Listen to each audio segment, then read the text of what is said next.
The last few days, the disinformation machine of the new patriotic party has been ratcheted up, and they've taken it a notch higher. This time, Reverend Ntim Fodjour, who also doubles as the Member of Parliament for the good people of Asin South, has made very wild claims to the effect that 2 aircrafts which passed through Ghana for various reasons were carrying drugs, and that was the reason why they were here. He also alleged that they were involved in money laundering, and therefore he was calling for investigations. As you may be aware, President Mahama gave him the opportunity to present any evidence or any basis he has for making that claim to the security services, so that together we could look into the matter to ascertain whether there was any truth in it. I can report to you that because he knew he was peddling total falsehoods and lies, he now claims, after being invited to assist with investigations, that he was speaking on behalf of the committee that he was part of, and that the views he expressed were not his personal views. So because of that, he says he's unable to cooperate with the security agencies. I say that he was peddling falsehood because the facts as they exist vary completely from the claims that he made. When he made that claim, he was only seeking to peddle falsehood in a bid to undermine the confidence that the people of Ghana have in this government. The truth is that 2 aircrafts with completely different purposes arrived in Ghana, and their arrival was perfectly legitimate, and they were here for very genuine reasons. The first one is an Antonov flight 12BK with registration number CVK 7037. Now, this flight essentially is a cargo plane which arrived on the 12th of March 2025. Now, no plane arrives in Ghana without a landing permit. So this plane secured a landing permit with number GAF/TMAO/25/7863. Now, the purpose for arriving in Ghana was what we call a technical stop. Essentially, this is a cargo flight that was destined for the European Union market.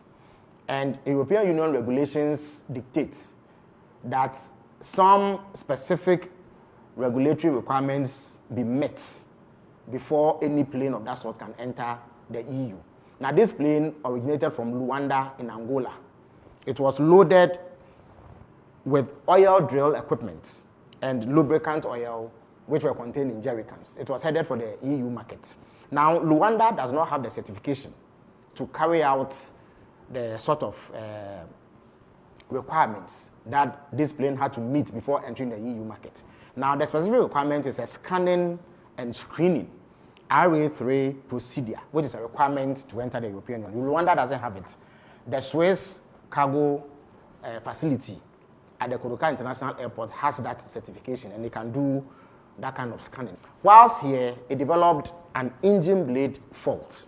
Its engine blade was damaged, and then it was also detected that there was severe oil leakage, which required immediate attention. For that reason, a replacement aircraft, URCEZ, with registration number CVK 7007, was brought in to evacuate the cargo. The aircraft that was damaged remained here for 13 days. That is between 12 March and 25th March 2025. After it had been inspected by aviation security officials of the Narcotic Control Commission, officials of National Security and National Intelligence Bureau, no contraband or unlawful commodities were found on the aircraft. Now, the second aircraft in question is a Hawker 800 XP with registration number N823AM. Now, this aircraft is operated by an organization called AirMed International, which is based in Birmingham, Alabama, in the United States of America. It operates as an air ambulance. Now, Air Medical International flights in Ghana are handled by Tropicana Airlines. Now, this plane landed in Ghana on 20th March from Gran Canaria, Las Palmas, Spain, having gone through Luanda in Angola. Now, it was also here for a technical stop, which is refueling and crew rest, which is perfectly legitimate activity.